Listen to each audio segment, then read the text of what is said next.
Imagine this. You stand in the middle of your living room. You spent 10 years picking the paint, fixing the roof, raising your kids here. It's not just bricks and mortar, it's your history.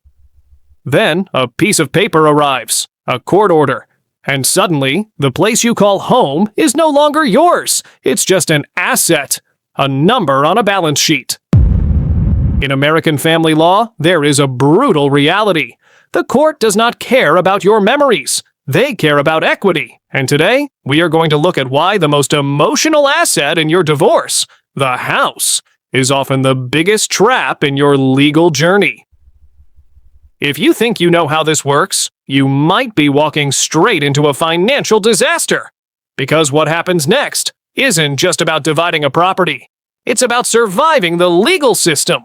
And the most dangerous thing you can do right now is assume you're safe. Let's talk about the solution most people think they have, the 50-50 split. It sounds fair, right? It sounds logical. If you bought it together, you cut it down the middle, take the cash, and move on. This is the first harsh reality. Fair is not always equal, and equality is not always fair. People walk into a lawyer's office and say, "It's simple, I just want the house, and he can have the car." But the law doesn't work like a trade. You see, when you decide to just split it, you are ignoring the invisible weight of the house. You aren't just splitting the value, you are splitting the debt, the maintenance history, the tax implications, and the potential for a catastrophic loss if the market drops. Many people try the DIY approach, or a quick mediation agreement, thinking they are saving money. They sign the papers, they feel relieved, and then, 2 years later, they are back in court because the mortgage lender won't take their name off the loan. That logical solution? It just became your worst nightmare. You haven't resolved the problem, you've just delayed it. And while you think you've won, the real fight is only just beginning. Because there is a history behind these laws that most people never bother to check.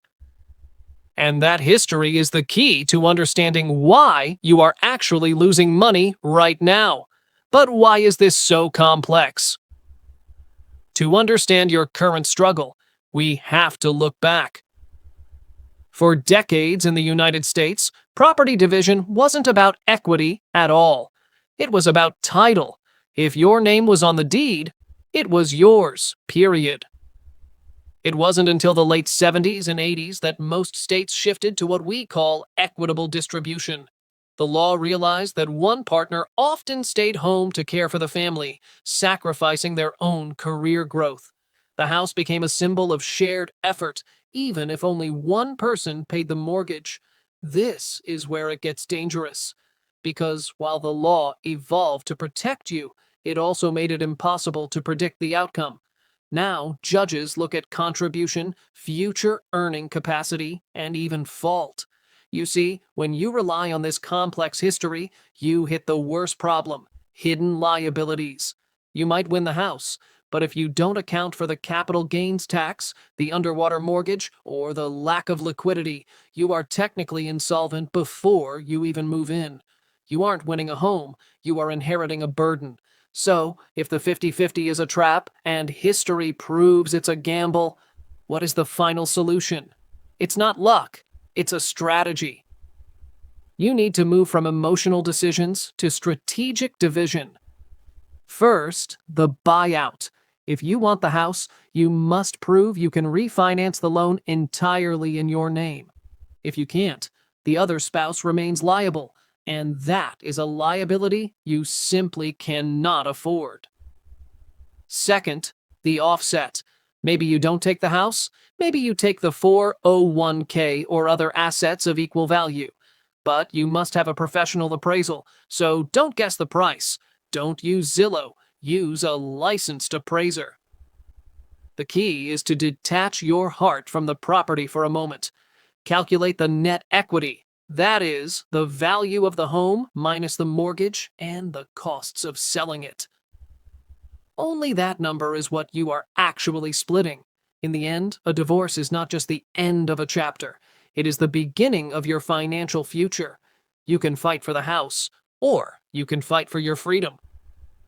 Sometimes the most powerful legal move you can make is walking away from the structure to save the person living inside it.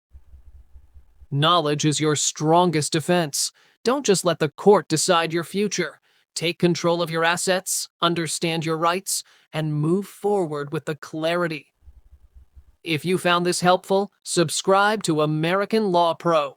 We break down the law so you don't have to break down in court. See you in the next one.